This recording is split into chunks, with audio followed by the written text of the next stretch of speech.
Good morning, everyone.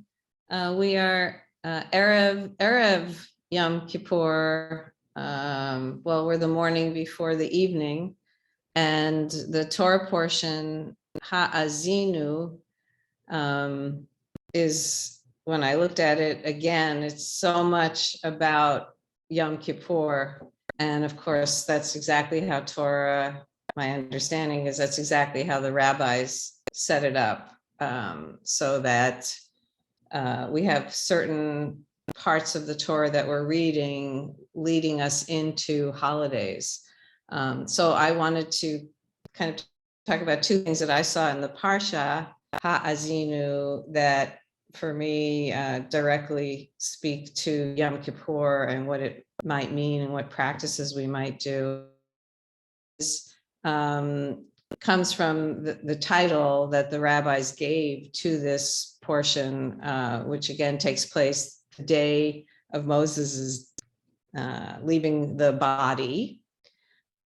And ha'azinu means to listen, but it's a specific flavor of listening, which means give ear.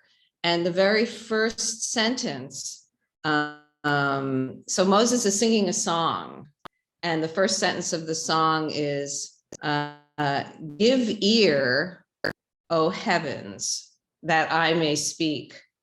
So right in the first line, and I looked at how Fox translates it, give ear, O heavens, that I may speak. That I may speak is that there's a connection between the way we are listened to, the way that we listen to each other, and the possibility of us having voice. So it's Torah, I think, is just immediately just setting up this beautiful dynamic between speaking and listening. How if I really want my voice to exist,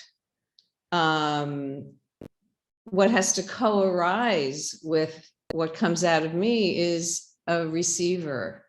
And it actually reminds me just right now, I used to do a lot of Zen practice with Richard Baker Roshi, who is one of Suzuki Roshis, who wrote, who said the thing about beginner's mind that's so famous everywhere. He said that when we enter a room, there's tons of messages, and think about it in the age of computers and, like I'm sitting in a room and in an apartment building in New York City, and, everybody in the building literally has Sonos and Wi-Fi, and, so there's all this voice going on. However, it doesn't really come into existence in my space unless there's a receiver.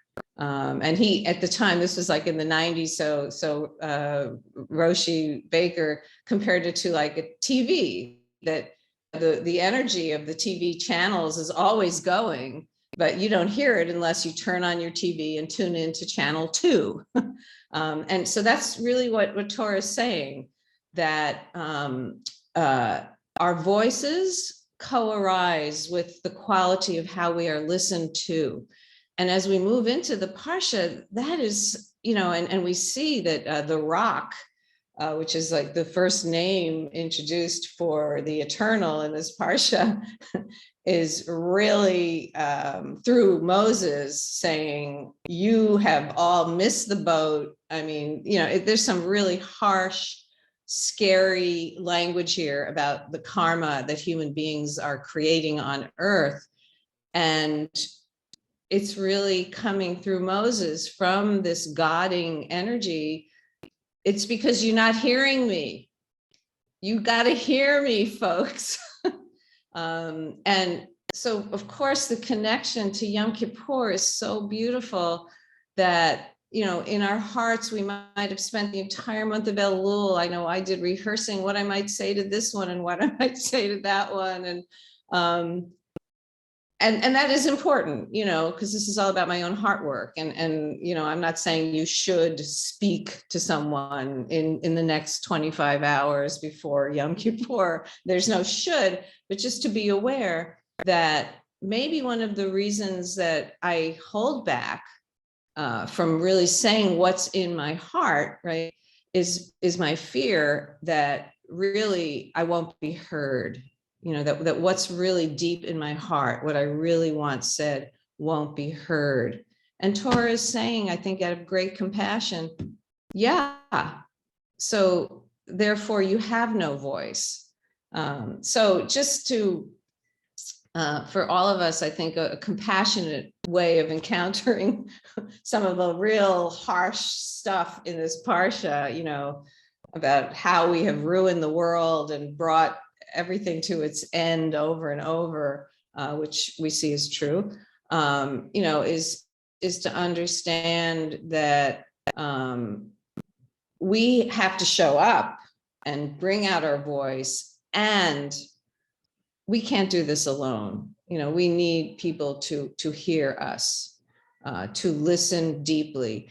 And as I was looking through different Hasidic teachings that I've had over the years about this parsha, the Hasidic teachers, some of them call this parsha the parsha of deep listening, which is an expression that I first heard from Thich Nhat Hanh, the Buddhist teacher, the centrality of deep listening on the spiritual path.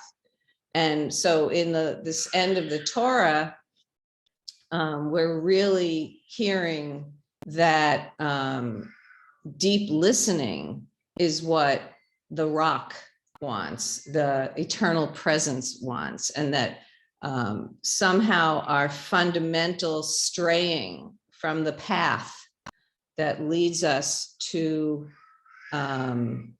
really living, rooted between heaven and earth, which is the first line, like this deep listening will bring us in our proper place as earthlings, as Adama, it'll bring us to a proper place between heaven and earth, that what throws it all off center, in fact, in the Parsha, throws it down to Sheol, that underworld where there is no God, is the lack of capacity for deep listening.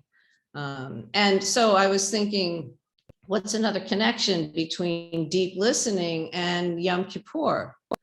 And I wish we had more time, because I would love to hear what this is for all of us, because we've all been doing these practices. So one thing that I was thinking, if our voice and actually what our voice is carrying is so intertwined, interconnected, interdependent with how we are heard, right? With how it goes into people's ears. It's really a celebration of impermanence. And I think Yom Kippur is saying we go in and release vows, right? Kol nidre, all vows. We're releasing them. And sometimes that's very scary. It's like, well, what's a world where, you can't count on anyone, because at the end of the year, they're going to release all their vows. What is the gift of that? And what is the connection to azinu, to the Torah portion, which talks exactly about atonement? I mean, it's really in this Torah portion. I don't have a clear answer. I think it's an inquiry. But what came to me is that when we can release kind of the story, vows are kind of the stories, the meaning that we have made of our experiences. Like I was just talking to my daughter this morning about the difference between our experiences, which include what generated trauma in our bodies as individuals and as a collective, right? Like the actual experience, the difference between that and the narratives that we create around our experience and our stories. right? And so the vows are part of the narrative. So if you had, let's say, a father who was abusive, that trauma registers in you to protect you from that kind of abuse. And then the story that you make might be, well, all men are terrible. And, if that's the story we carry around, we're dismissing half of humanity, half of the voices that, the ears, right? So the vows for me really are in the realm of the narratives, the meanings that out of our pain to protect ourselves, it was all a healthy response for protection. But the vows are the narratives that we make to understand our experience, and the opportunity to release the narrative is what Yom Kippur can give us. And what can be more transformative, I truly believe, than honoring my experience, honoring the past, and coming into the present with an open space. Well, what can be another narrative? What is another way that I could understand what has happened to me? What has happened between me and another person? So the releasing of vows is not to ignore or deny pain or history. It's not to absolve from responsibility. And this is all in the Parsha. I read this one line. I looked at a couple of translations. Everett Fox's translation. This is Moses saying what God put in Moses's ear. I will conceal my face from them. I will see what is in their future. They made me jealous with a no God, vexed me with their nothingness. So I will make them jealous with a no people. That's one. That was Deuteronomy 32:20. If you want to really look at this stuff. And so I think what Yom Kippur is giving, the opportunity that it's giving us in this regard, is to say, yes, this is what happened, and I made a vow about it. And the vow was the way I judged what happened. The vow is the way I made sense of what happened. The vow is the way that I protected myself from something. And if I can release that vow, then I can sing a new song, which is azinu, right? I can find a new way of looking at what happened. And in that is a healing. In that is a great healing. So I really want to first thank our Shtikele Toyrah group. We have just one more Parsha to go, and then we're going to start all over again. And I want to bless us that what we do on Yom Kippur, that we can bring that into our new cycle of following Torah. Okay, last year I opened it and it looked this way. Whoa, this year it's going to look this way. And that the new ways, the new narratives, the new songs that we are putting into each other's ear and now posting on the internet to share with friends, that the new songs, the new interpretations, the new narratives, maybe the new vows that we are going to make, that they really serve bringing more peace and health and goodwill into the world. Thank you.